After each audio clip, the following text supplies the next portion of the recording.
Please call me Minnie. I'm just back from looking in on a family in South Wenatchee. The wife, a patient of mine, telephoned saying her husband had been hit in the head and was acting odd. He's a logger, and it seems he was hit by a heavy steel hook swinging from a cable. It was a glancing blow, or he would have been killed where he stood. Terrible headache. I gave him something for that, bandaged the wound, and sent him to bed. He'll be all right, and more careful. I don't treat many men. They're mostly uncomfortable with the idea. Can't imagine why. I'm the only woman doctor in Wenatchee. Became the first in 1912, and 33 years later, still the only. My patients have always been mostly women and children. Well, once I finished with the husband's head, I checked in on his mother-in-law, a patient for years. She's been slipping for some time now, hasn't recognized anyone for months, stopped speaking completely. When she wasn't sleeping, she sat and stared. Today, she was unresponsive to everything I said or did.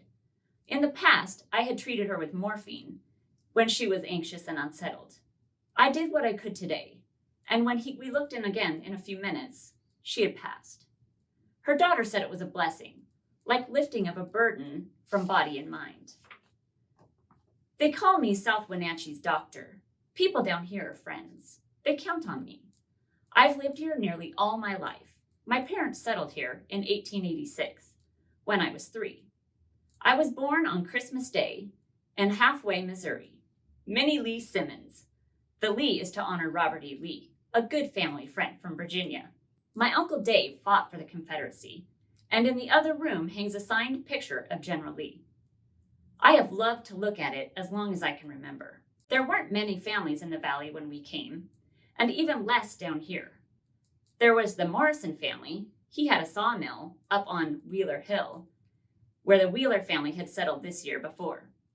The Morrisons have 5 children, 2 girls.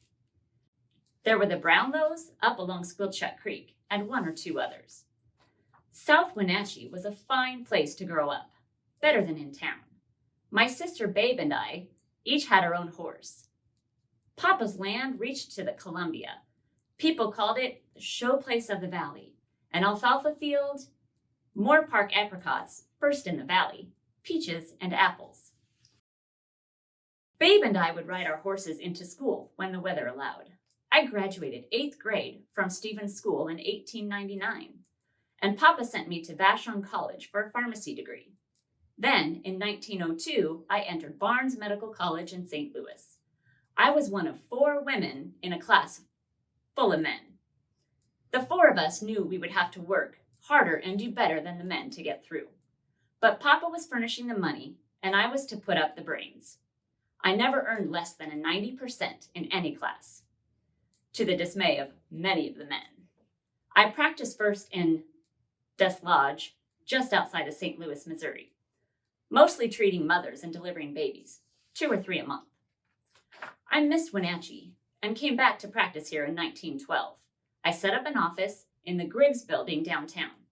The sign said, "Treating diseases of women and children." No shortage of patients. Glad to have a doctor who understood that pregnancy was not an illness. My practice grew quickly. 1922 brought big changes to South Wenatchee and to me as well. The Great Northern built the apple yard on land they bought from my papa. And the same year, my son, Preston Hammond Simmons, was born. We lived with Papa and Mama, so Preston grew up where I had. There on Boudry Street, we were very happy. With the railroad yard came railroad workers. They built houses in South Wenatchee, and a real community grew. Within a year, there were businesses and a post office. The town got its own school in 1924.